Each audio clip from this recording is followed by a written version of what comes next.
कि आज जो सेनेट की कायमा कमेटी थी उसके इजलास में जो पीका तरमीमी बिल है, सहाफ़ियों को बुलाया गया, एंकर्स को बुलाया गया, आप भी वहाँ मौजूद थे, पॉइंट ऑफ व्यू भी दिया। उससे पहले पिछले हफ्ते वज़ीर इत्तलात ने माना था कि मुझे मुशावरत पहले कर लेनी चाहिए थी, बिल की हिमायत में वो ज़रूर बात कर रहे थे। आज क्या हुआ एग्जैक्टली, क्योंकि कायमा कमेटी से भी फ़ौरन मंजूर हो गया?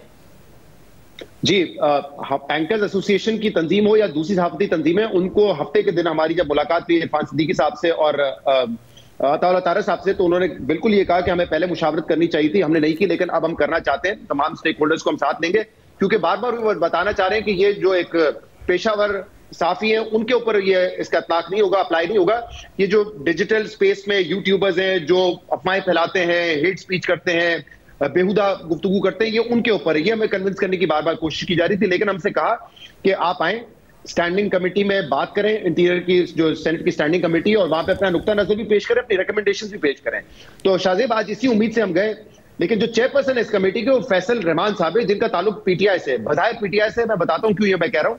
क्योंकि और जैसे ही मीटिंग शुरू हुई तो उन्होंने कहा कि फेक न्यूज यकीनन नहीं होनी चाहिए, हम सबने कहा बिल्कुल नहीं होनी चाहिए। लेकिन उसके बाद कामरान मुर्तजा साहब जो सेनेटर हैं जेयूएफ के, उन्होंने कहा कि मेरे पास कुछ अमेंडमेंट्स हैं, क्योंकि ये कानून जो है ये गलत तरीके से हम पास कर रहे हैं, इसका जो इतलाक है वो बहुत ही वसी होगा, ब्रॉड बेस्ड होगा, तो इसकी जो डेफिनेशन है फेक न्यूज की उस पर काम करना है, क्रिमिनल पनिशमेंट के हवाले से बात करनी है। लेकिन वहां तो एक बड़ा अजीब सा एक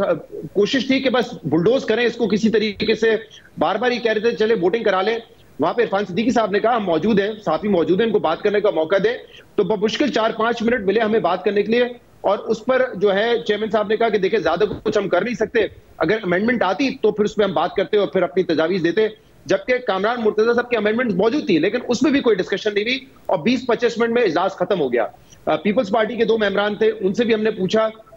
सबसे हमें यही तासुर मिला कि हमारे हाथ में कुछ नहीं है, हम पे बड़ा दबाव है। अब ये कह के जो है सेनेट कमेटी से वो पास करवा दिया गया। आज जब हमारी एसोसिएशन की फिर पीटीआई के वक्त से मुलाकात हुई और बताया कि आपके चेयरपर्सन थे फैसल रहमान, तो ऐसा लग रहा था कि वो ऑपोजिशन में नहीं है, हुकूमत के इस बिल को सपोर्ट कर रहे हैं। तो गौहर साहब ने और दीगर लोगों ने ये बताया कि फैसल रहमान को तो हम ओन ही नहीं करते हैं, वो बेशक पीटीआई के उस पर इलेक्ट हुए थे, सेनेटर इलेक्ट हुए थे, लेकिन उनको हम ओन नहीं करते, उनके खिलाफ हमने शो कॉज नोटिस दिए। तो उनका जो मौकिफ है वो पीटीआई का मौकिफ ना समझें, और अब पीटीआई जो है वो बाकायदा इसमें साफी तंजीमों के साथ और दूसरों के साथ खड़ी हुई है। शाहजेब, मैं आपको बताऊं कि 2-3 दिन पहले भी जब हमारी मुलाकात हुई थी अता तारक से, उनसे मैंने ये कहा कि क्या ये बिल का इतलाक उन लोगों पे भी होगा जैसे आप ये शो कर रहे हैं, ये अभी यूट्यूब पे अपलोड हो जाएगा, तो क्या ये पेमरा की रेगुलेशन के अंडर आएगा या फिर डिजिटल अथॉरिटी के अंडर आएगा? उन्होंने कहा बिल्कुल, जब ये यूट्यूब पे चला जाएगा या किसी और प्लेटफॉर्म पे जाएगा तो ये उस अथॉरिटी के जो हम बनाने जा रहे हैं। मैंने कहा कैसे हो सकता है कि आप एक कंटेंट को 2 मुख्तलिफ अथॉरिटीज के रेगुलेशन से गुजारेंगे? We abide by the rules of PEMRA, उस पर हम शो करते हैं, लेकिन फिर एक और अथॉरिटी होगी और उसके जो रूल्स हैं या उसके जो कवानीन है उस पर भी हमें पूरा उतरना पड़ेगा। तो उस वक्त अता तारक साहब ने कहा कि ये बड़ा वैलिड पॉइंट है, हमें इस पर सोचना पड़ेगा। नाउ इमेजिन दिस, कौमी असेंबली से बिल पास हो चुका था, वहां की कायमा कमेटी से बिल पास हो चुका था और सेनेट में लैंड कर चुका था। उस वक्त वो ये कह रहे हैं कि बिल्कुल ये तो एक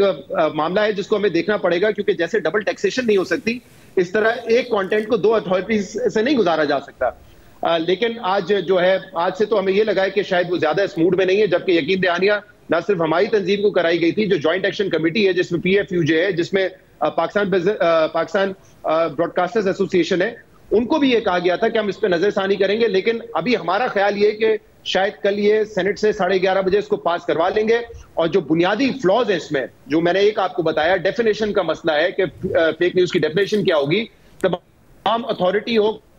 काउंसिल हो, ट्रिब्यूनल हो, वहां पे गवर्नमेंट लोगों को अपॉइंट करेगी, इवन जो उसमें साफियों को डाला हुआ है वो भी गवर्नमेंट अपॉइंट करेगी। तो हम उम्मीद कर रहे थे कि इसमें चेंज हो, लेकिन अब बजाय ऐसा लगता है कि हुकूमत शायद दबाव में है, या हमें ये परसेप्शन देना चाहते हैं कि हम बहुत दबाव में है और वो ये बिल कल सेनेट से पास करवाने की कोशिश करेंगे।